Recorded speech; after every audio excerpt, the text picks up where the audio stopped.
Hot. AngloGold Ashanti has a diverse portfolio of mining operations and projects on 4 continents. So this is the largest of the South African majors historically, although internationally now it has very diverse operations. Remember, spun off completely from Anglo-American, no connection there at all anymore.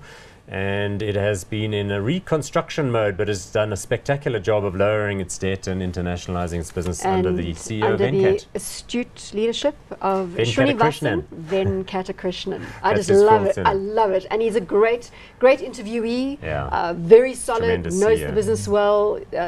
Market cap here, 79.9 billion rand, trades on a PE of 36, currently paying no dividends. Talk to me about AngloGold Ashanti. No, I think it's, you know, again, I think they've done a lot. I mean, they've reduced their debt well. They've sold off some of their non-core assets, and they've really been refocusing, which seems to, you know, it's playing in. I mean, their costs are reducing. You know, you look at the South African operations. I mean, some of them are still quite high cost. I mean, still looking at all-in sustaining costs of above $1,000 an ounce. But I mean, they've got some really nice ore bodies that they managed to pull out at you know, sub 700. So all in all, I think doing the right things as well. I think, you know, maybe bit off a little bit more than it could chew originally. It's also got a couple of problems also up in Ghana with the Obuasi project as well. You know, a lot of illegal miners going on there. They're going through a court case with the Ghanaian government. You know, that I think that in Washington they oversee the debate between a mining company and a government when they feel that they're not being treated Is this fairly. reflected in the share price? Let's have a look, Paul, and then you can give us your sentiments there. Had a very nice run up in 2016 because of, you know, the firming gold price as we saw earlier, and the sense perhaps that they'd kind of run it off.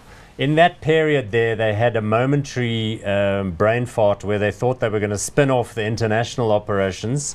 Then the shareholders said, no, we don't like that idea. And they said, okay, we don't like it either. And since then, they've got stronger cash flows. They paid down debt a lot. So people are a lot more settled and comfortable. No, I'm not sure. I mean, that slide at the end there, I'm not quite sure what to make, because we've seen the same kind of slide on a couple of them.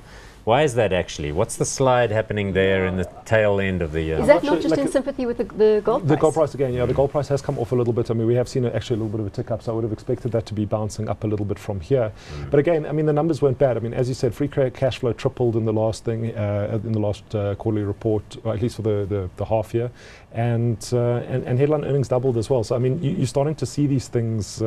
Comes back to your point about how if the gold price can stay at those sorts of levels, notwithstanding everything else, then it does become a show and deliver. And if they can have solid $300 an ounce profit margins, that's pretty good. Absolutely. Let's call it hot or not on AngloGold Ashanti.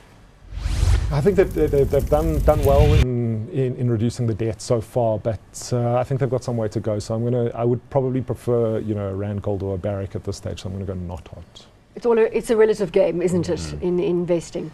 Look, my friend Stuart Bailey is the head of investor relations and corporate finance there, and he's such a good operator and a great talker. But I'm sorry to say I'm going to have to go not hot on this one.